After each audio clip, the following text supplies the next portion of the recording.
Sean Strickland had just beaten Isreal Adesanya, one of the greatest middleweights ever, arguably the greatest middleweight ever, in a quite dominant fashion, with dropping him in the first round and then beating him pillar to post in a quite dominant victory. No one had seen this coming. Isreal Adesanya just came off one of the biggest wins of his career and biggest wins in UFC history after knocking out Alex Pereira in their rematch in dominant fashion. Isreal Adesanya looked like a world beater. Everyone counted Sean Strickland out. There was no way he could win this fight, and also he took it on short notice. No one could see how Sean Strickland could win this fight, but he did. His numbers skyrocketed, his interview went up over a few days, making Sean O'Malley looking like an absolute nobody. Sean Strickland would be a new superstar, and this, combined with his amazing trash talk and outspoken personality, would surely make the greatest superstar we could have seen since McGregor. But unfortunately that did not happen. But why is that? It's because Sean Strickland sabotaged his own career in the last few months and years. And today, we're gonna talk about it. Careful that he doesn't punch himself out. Oh! Massive knockdown for Topuria! And still, he does it again!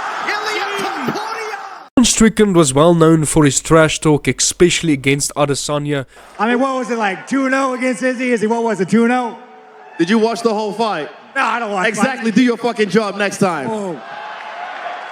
Oh man, I made the champion mad with his fucking frosted tips and his gay little watch. Oh no! No man that beats off the cartoons is gonna beat me. Bro, trust me. If you ever... All the way back at the first press conference where Sean fought Alex Pereira, and everyone loved him for this.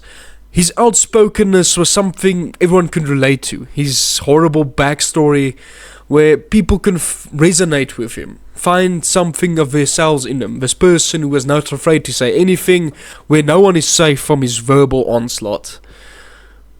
But that all changed when he faced Dricus du Plessis. In the press conference, Dricus seemed to strike a nerve when he talked about beating Strickland worse than his father would. Bro, you think your dad beat the shit out of you? Your dad doesn't have shit on me. I'm gonna show you what it's like to beat you. I mean, every childhood memory you have is gonna come back. A line most people would think Strickland would also use if he faced an opponent who got his ass beaten by the dad. But Strickland didn't seem to take this as well as people would have thought.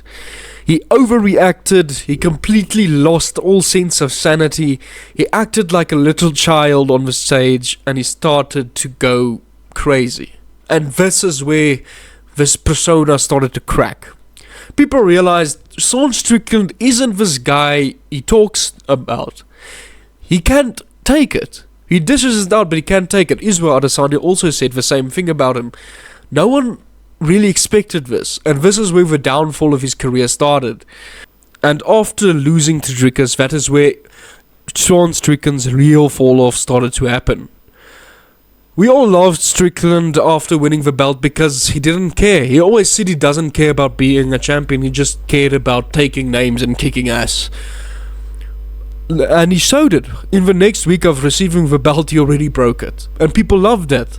He was this new star. But after losing to Dricus, his whole personality seemed to switch. Now he cared about the belt. Now the belt is the only thing he cared about. I believe there's a tweet where he said he only cares about the belt. But the biggest problem was people started to realize everything Sean Strickland says is just wrong. He always claims he's going to war, to the death, and proceeds to jab and teep for 5 rounds. Never an exciting fight, he doesn't have any power, his jab is really good and hurts you up, but there's no threat of the fight being ended. Everyone talks about Marab being a boring fighter, but Sean Strickland is way worse. And then came the second problem. He started to avoid a big fight. Robert Whittaker had long since called out Sean Strickland after the loss, as he wanted to avenge his own loss against Dricus. And people thought this was the fight to make. Number 1 contender spot. There's only one real fight to make. but Strickland didn't want it. Strickland kept denying it. He didn't want to fight Robert Whittaker. He wanted to sit out and wait until the UFC gifted him a title shot just because of his toxic fan base. And luckily this didn't happen, but he got a win over Paulo Costa in a very underwhelming decision. It was dominant, but it was very underwhelming.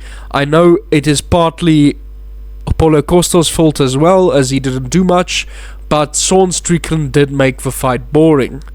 And the worst part about all that is, this was after Robert Whittaker had already beaten Paulo Costa, and then Sean Strickland got the rematch we're now waiting for.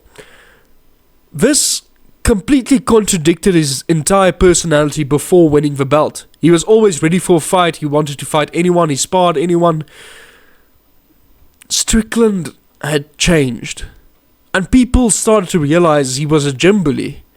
He bullied people like Sneeko who didn't have any experience in the ring, but he wouldn't do that in a real fight.